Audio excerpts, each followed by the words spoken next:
Je vais commencer. Bonjour à tous, Marie Delannoy, je travaille au Centre d'écologie et des sciences de la conservation, qui est une UMR du MISOM dirigée par Romain Juvenal, qui s'excuse d'ailleurs qu'il n'a pas pu être présent aujourd'hui. Et je vais vous parler d'un projet qui est porté par le MISOM, mené au sein de ce laboratoire, et qui s'appelle 65 000 observateurs, et qui est financé par l'État, donc à travers les investissements d'avenir. Donc c'est un projet dont l'objet sont les sciences participatives en histoire naturelle. Donc il y a plusieurs composantes qui sont concernées par ce projet. Donc deux composantes un peu historiques, Viginature qui travaille sur la biodiversité terrestre et sa déclinaison pour le public scolaire Viginature École. On travaille aussi sur le milieu littoral et le milieu marin avec Vigimer, donc qui est une initiative un peu récente et qui cherche à coordonner et structurer un peu les dispositifs de sciences participatives qui existent sur ces différents milieux. Et puis on travaille aussi un peu sur le volet sciences de la Terre, de l'univers, avec la composante Vigiciel, qui se crée aussi avec le projet 65MO, et on travaille en partenariat avec l'Institut de minéralogie et de cosmochimie du Muséum. Comme je le disais, c'est un projet qui est financé par les investissements d'avenir au titre d'un appel à projet qui s'appelle Diffusion de la culture scientifique et technique. Et donc, notre objectif, c'est vraiment d'essayer de reconnecter les citoyens à la science, à la démarche scientifique, à travers leur participation à des programmes de sciences participatives. Aujourd'hui, en tout cas pour les programmes de sciences participatives qui sont menés au sein du Muséum d'histoire naturelle et de Viginature en tout cas, si on schématise un peu le cycle de la démarche scientifique, donc on part d'un questionnement, on met en place un protocole d'observation pour collecter des données qu'on va analyser pour produire des savoirs qui vont donner lieu éventuellement de nouveaux questionnements, on se rend compte que les citoyens sont vraiment impliqués au niveau de l'observation. Et ce qu'on souhaite avec le projet 65MO, c'est de déplacer un peu ce centre de gravité pour faire en sorte que les citoyens participent un peu plus à tout le cycle de la démarche scientifique. Donc on va voir un peu après comment on travaille sur ces aspects.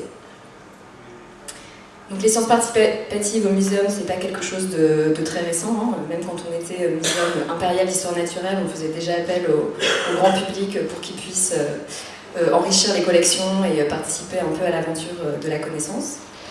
Plus proche de nous, à la fin des années 80, il y a eu des programmes qui faisaient appel à la participation des citoyens sur pour le bagage des oiseaux, le suivi des populations d'oiseaux.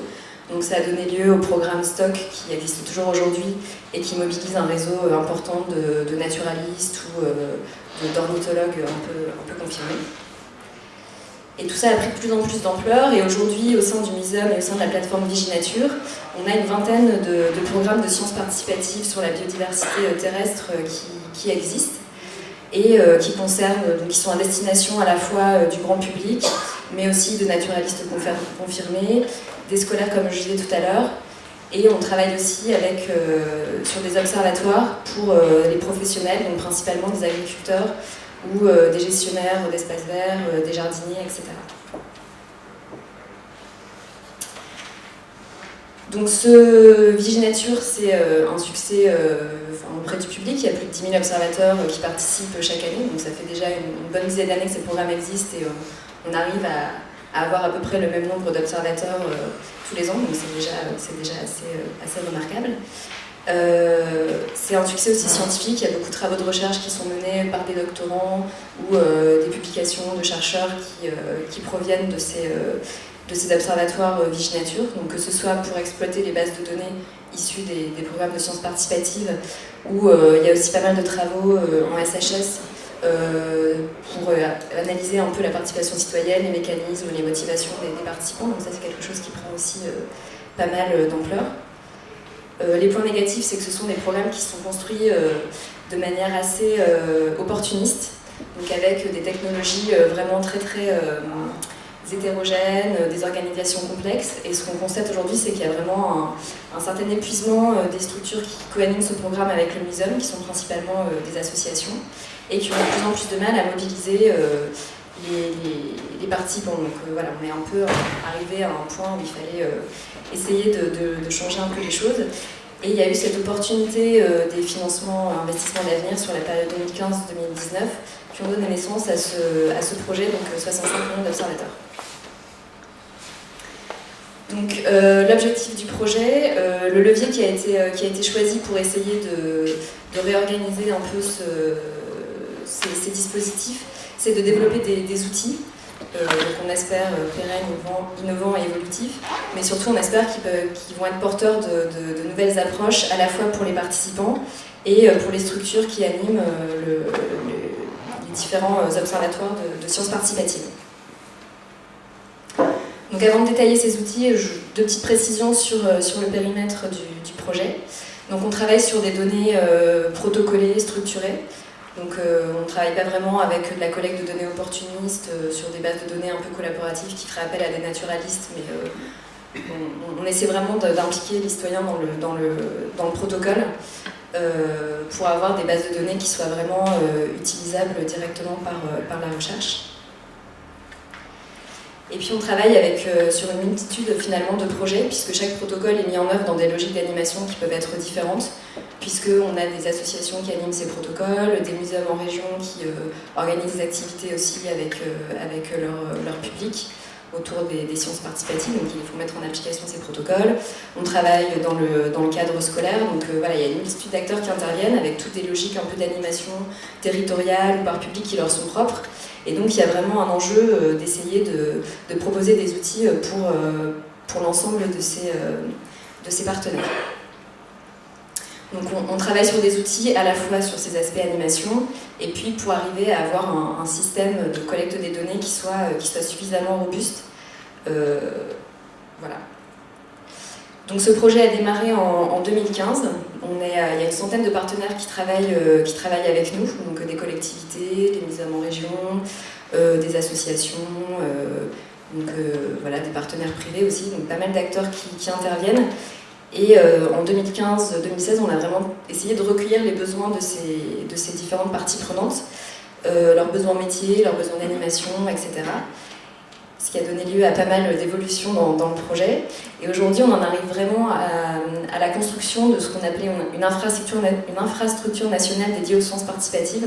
Donc on espère avec un potentiel vraiment important qui pourrait se disséminer ensuite au-delà du muséum, au-delà de ses partenaires, voire même dans d'autres domaines que la biodiversité, mais qui pourrait toucher des domaines aussi divers que la santé ou les géosciences, ou je sais pas, étant donné qu'à partir du moment où on a un projet, il y a de la collecte de données qui implique un grand nombre de participants, on peut avoir un outil qui permette de répondre à leurs besoins. Donc concrètement, je vais essayer de ne pas être trop technique, mais je ne suis pas informaticienne, donc il n'y a pas beaucoup de risques. Les différentes composantes de cette infrastructure, donc on développe ce qu'on appelle un framework des sciences participatives. Donc c'est basé un peu sur WordPress pour ceux qui connaissent, et en fait c'est une grande bibliothèque de fonctionnalités dédiée à l'animation, à la participation citoyenne, dans laquelle chaque porteur de projet de sciences participatives va pouvoir venir piocher pour se construire son propre site de participation. Donc on a quelques sites pilotes qui vont être développés, donc Viginature École ou l'Observatoire agricole de la biodiversité, qui sont des programmes actuellement existants au sein du muséum.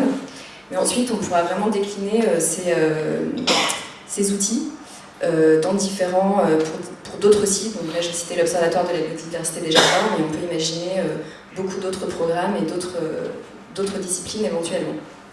Donc tous ces outils seront mis à disposition de la communauté d'acteurs qui le souhaitent. On met en place aussi un outil un peu chapeau de ces sites de participation, donc ce qu'on appelait le portail national d'entrée dans les sciences participatives, et qui est basé sur la même technologie, mais qui vise à offrir une porte d'entrée supplémentaire aux citoyens qui veulent s'impliquer dans des dispositifs de sciences participatives, c'est-à-dire qu'ils puissent connaître un peu l'utilité des sciences participatives, leur usage, ce à quoi ils s'engagent quand ils participent à des programmes, quels sont les bénéfices scientifiques tirés de ces différents programmes. Donc on espère que ce sera vraiment une porte d'entrée pour les aider à franchir la première marche, pour les encourager à participer, et puis aussi pour leur restituer un peu le travail qui est fait une fois qu'ils ont participé. Et donc c'est un portail qui sera co-animé par la Fondation Nicolas Hulot et l'Union nationale des CPIE, et qui devrait voir le jour en septembre 2017, si tout va bien. Donc là, c'était la partie plutôt animation que je vous ai présentée. Pour la partie vraiment collecte des données, on travaille sur la mise en place d'un système de gestion des bases de données complexes.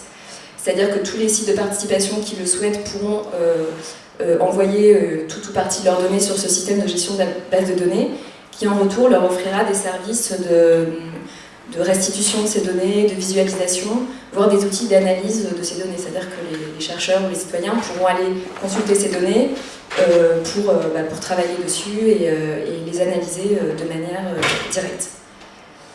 Ce système de gestion de base de données sera aussi interfacé avec d'autres plateformes comme le GDIF ou l'INPEN dont on parle aussi aujourd'hui. Voilà, donc sur la première phase du projet, on va livrer ce qui est au-dessus, donc le framework avec les sites pilotes et puis le système de gestion de base de données. Et sur la deuxième phase du projet qui va commencer à partir de fin 2017, on pourra commencer vraiment à parler de déclinaison et disséminer un peu ces outils et travailler sur les espaces un peu de consultation, visualisation, analyse des données. Donc, ce qui est intéressant, ce sont aussi les services associés à cette infrastructure, puisqu'effectivement, donc déjà, on pourra décliner des sites à moindre coût pour les partenaires qui le souhaitent.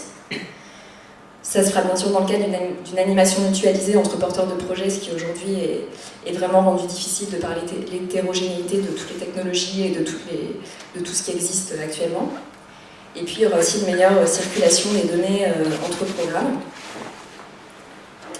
Et de manière plus technique, une maintenance évolutive et puis un hébergement qui serait mutualisé entre ces différents acteurs pour essayer d'organiser un peu mieux les choses.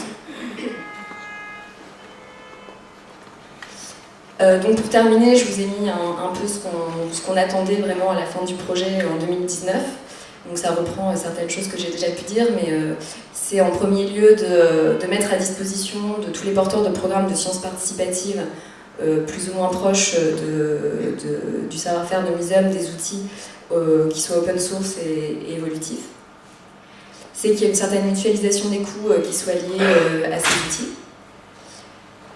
Rendre les dispositifs de sciences participatives et leur structure plus visibles auprès des participants, mais aussi auprès des décideurs ou des financeurs, etc.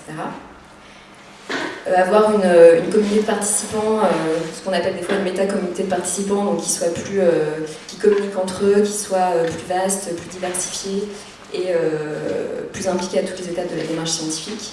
Et donc bien sûr renforcer le lien entre la recherche et les participants. Et puis voilà, donc j'ai mis etc. parce que c'est une infrastructure qui est encore en construction et voilà, ça dépendra un peu aussi de la manière dont vont s'emparer les différentes parties prenantes de ces outils qui permettra d'imaginer aussi un peu la suite.